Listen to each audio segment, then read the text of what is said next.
I'd like to hand over to Chris Parry now. As I mentioned earlier, Chris was one of our clients some years ago, in fact one of our first ever clients of Equiteq, and shares a fascinating story. So Chris, over to you. Hi, thank you very much, Paul, and yeah, I'm really pleased to be here sharing our story of our journey with Equiteq. Just to give you a little bit of background then to CHPD.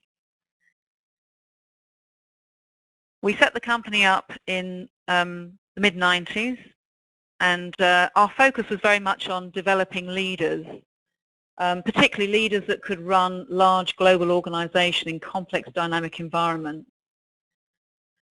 When we actually set the company up, we always had a plan that at some point in the future we would want to sell the firm, that we wanted to be part of a bigger organization.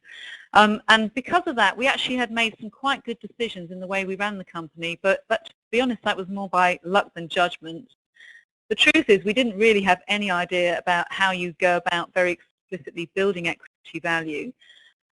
So when I met up with Paul in around 2003, it was very refreshing to work with somebody who really studied what sounds good, you know, what would be really good in terms of building our business. Yeah,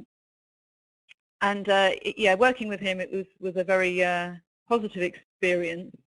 I'm going to tell you a bit about our story, but just to let you know that CHPD is now part of IBM. That's just happened in the last few weeks. I think if we track back 16 years and said, would we be happy that our business would be part of IBM in 16 years' time, we would have been really happy. So let me talk a bit about how we got there. So the first thing we did when we worked with Paul is we developed we worked with him, and he was developing the equity growth wheel, and we did an initial benchmark against those 8 factors. What we found is this gave us a really good way to run our business. So you can see there we did have some strengths.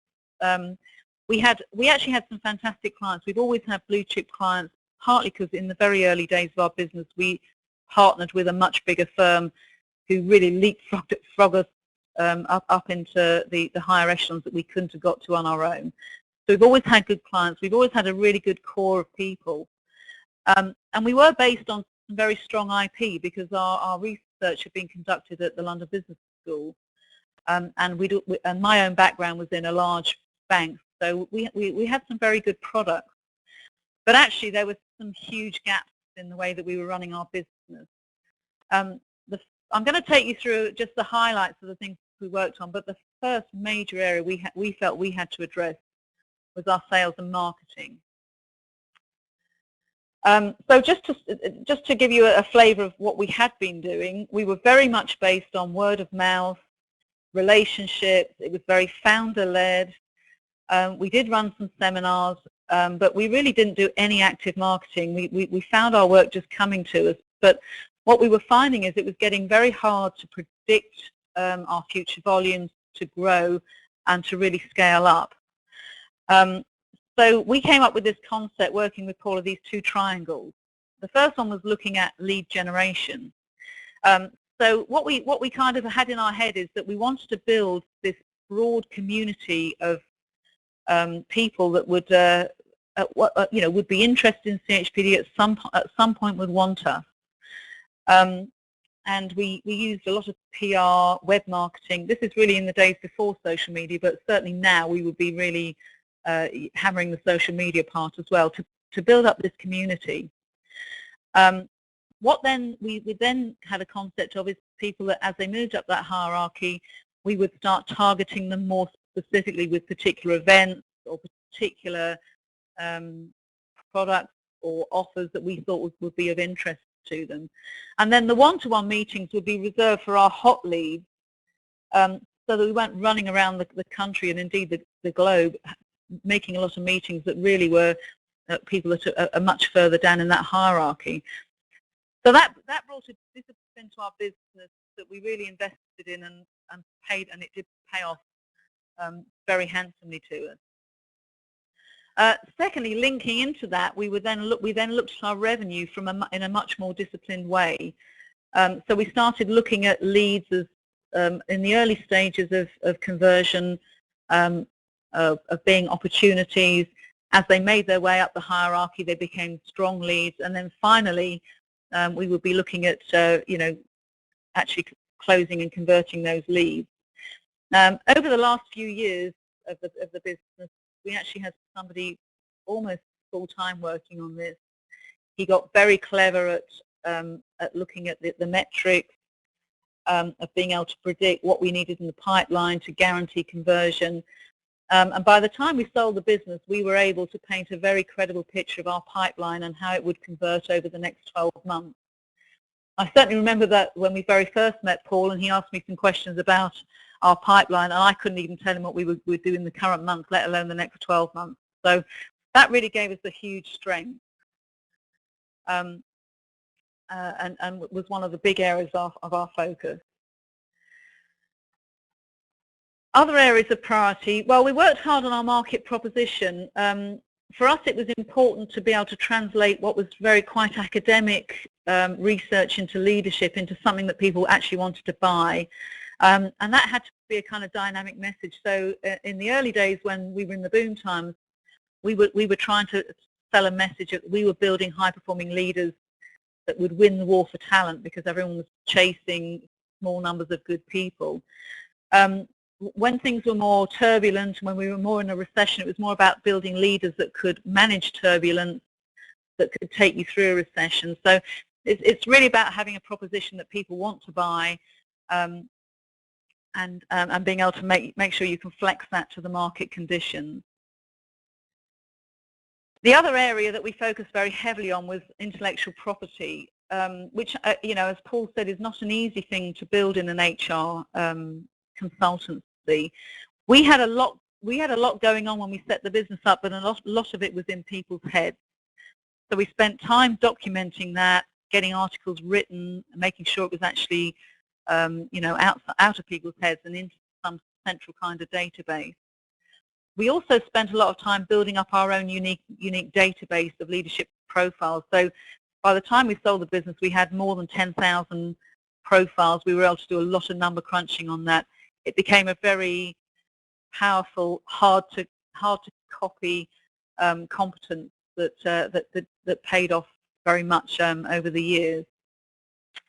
We also felt that it was important to set up ongoing research projects, because what's very kind of topical research when you get started 10 years later looks quite stale. So we did a lot of research where we would ask our clients what the sort of questions they wanted answered, and we would partner with them to build knowledge and build products. So one example would be our clients said that they were really keen to be able to work out ways of identifying people much earlier on in their careers that had potential for leadership. And we did a 3-year project with half a dozen blue chip clients. And from that research, we developed a number of very powerful assessment psychometric instruments. So that was our IP. In terms of consultant loyalty, that was always very important to us. I think we were probably the early pioneers of having a mixture of people in the business, some full-time on the payroll, others more loosely connected and associates. But we felt it was important that whether they were full-time or associates, to be able to be sure that we had good loyalty. It took a long time to train people and accredit them, and you really want them to hang around. So we had all sorts of programs to build that kind of engagement. In the year of the sale of the business, we were actually listed in the Sunday Times Best Small Companies. We had #1 ratings for people feeling that they had opportunities for personal growth, that they were fully involved in the business, and they were able to make positive contribution to the business. And again, it was just a very useful thing to be able to say to a potential buyer, look, you're buying something that isn't going to walk out the door as soon as we close this deal. And finally, in terms of our strategy, the approach we took was to say, let's be very open with people. We know that this is what we want to do over a 4 to 5 year time horizon. Let's be open with people, we're going to do that. And we took people with us on that journey all the way through, so they always knew that at some point they would be part of another firm. So over that period of the 4-year period, we did actually manage to increase all our scores against those 8 factors, which I think helped us a lot in terms of our value. I actually based our whole sales presentation around those 8 factors. So without saying to the buyer, look, these are the things you want, I actually did build the presentation around that. And I guess really what I'm saying is I think this is a very good way to run a business, whether you're trying to sell it or you just want to build a really powerful and profitable business. So the result over that period of time, well, we actually grew our revenue from somewhere around $10 million, this is all US dollars, when we first met Paul, to around about more like $20 million when we sold the business, or the year before we sold the business in 2006. We maintained our profit margin at an acceptable level, 57% growth, 17% EBITDA. Not absolutely stunning figures, but certainly good, solid figures, and we were able to maintain that through that period of very dramatic revenue growth. In 2007, we were acquired by a private equity-backed US firm for double-digit multiple. We were very lucky in some ways that we were selling right, when things were really good. It was before the recession. Then a few years later, Capital H was acquired by Kenexa, which was a NASDAQ-listed firm. And very recently, Kenexa was acquired by IBM. That's just happened in the last few weeks, really. So, looking back, that was quite a journey for us. I'm very glad that we did set out working with Paul to do this in a very disciplined way. Obviously, I started off as a very much hands-on executive in this. I'm much more of an observer now. But one thing I would say is that some of the things that we did have been very, very durable even now. So our IP is probably very valuable to IBM. It's going to be a key part of their own consultancy offering. Some of the people that were with us in those early days are still there in that business in much more senior roles now. And actually our very disciplined way of doing our sales and marketing and our pipeline was something that Kenexa themselves found helpful and valuable. Even though they're a very numbers-driven firm, they haven't really cracked a way to do that kind of more. It's a very much a numbers thing, but it also there's quite a large amount of art in it as well as science. So they've also adopted that process. And overall, it's been a very good experience. So thank you very much.